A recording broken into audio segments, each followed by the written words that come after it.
So in order to get more rest into your lives, what you need to do is to think about your own prescription for rest, and it won't be the same for everybody. So it's a question of thinking, what are the 2 or 3 activities that you find truly restful? And these are the activities where you don't feel guilty when you do it, where it stops those thoughts whirring around in your head, and where you do feel better afterwards and more relaxed afterwards and more at peace and able to then carry on with things.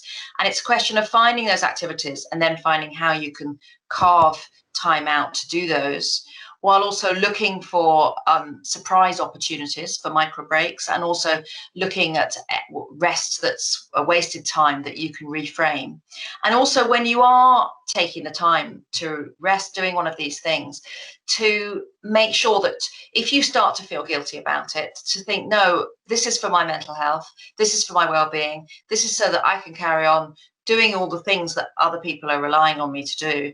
And yes, I could be doing something else on my to-do list at this moment, but even if you do, there will be some more things the next day. So to accept that it is just the case that there will always be things you feel you should be doing, but that you need to prioritize your well-being and have some rest and not feel guilty about it, and give yourself permission and allow your mind to wander and allow yourself not to be concentrating for a while. Otherwise, all our time is spent either concentrating really hard and doing, and then trying to sleep, or and then trying to sleep. And it's just those two things. And we need some light and shade to that as well. So it's not a question of the more rest, the better. If you had 11 hours a day of rest, people's well-being actually was lower if they had that much rest. It's a question of getting those rhythms between rest and activity that are right for your life and that can really help you mentally.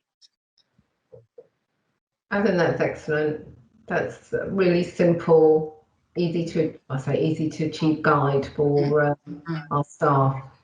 Anything that can really support them now and also going forward. So that's brilliant. And I think it is doable as well. It is achievable. And so I've had so many people, after they've read my book, they've got in touch on Instagram and Twitter and said that they've put it into practice and that it really does work. And it's all based on evidence. So it should work, but it's really, really nice that it actually does, that people do find they can do these things and it makes a difference, which is lovely. And one of the things I really like about it is there's a lot of kind of like, oh, we've all got to do mindfulness, or we've all got to do this, or we've all got to do that. And what you're describing makes so much sense, which is we're all different and we need to find what's right for us. But I think it's great having this conversation, thinking about, the mental health wellbeing needs of a health and care workforce, because one of the things that, it's a huge generalization, but I think we do struggle with is actually looking after ourselves. We're so good at looking after other people. That's absolutely hardwired into us. It's what we do. And I think what you're describing is taking that step back for our patients, for our organisations, for our families, but for ourselves, and giving ourselves the permission. And that isn't always going to be that natural for some of us. But I think finding what's right for us, and that doesn't have to be, I think what's so great about what you're describing, it's not about taking a whole day out. It's about the little things that can make such a big difference. Yeah, and I think that, yes, as you say, whole day outs are marvellous, and it is great if people can manage to have a whole weekend without having to look at their emails and without letting work impinge at all. But that can be really challenging and really difficult in order to do that, because there are lots of people who are on call and work is just not like that. But it is so important to find the small moments, if you can, to just find any small moments that you can, to think, I'm going to take this opportunity and I'm going to rest and it's going to be good for me.